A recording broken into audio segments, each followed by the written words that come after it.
उसी तरह के रखिएगा। ये कितना तार वाला तार वाली फेनी रेडी है। तो इसी प्रोसेस के साथ सारे हम बनाएंगे।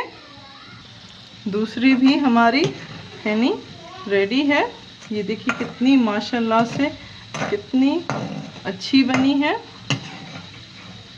थोड़ी और डार्क ब्राउन करूंगी मैं इसको। तो मज़ेदार सी हमारी फेनी रेडी है। उम्मीद है आज की वीडियो आपको बहुत ही ज़्यादा पसंद आई होगी। प्लीज़ हमारी वीडियो को लाइक करना मत भूलिएगा। लाइक करें, शेयर करें एंड सब्सक्राइब करें। Thank you.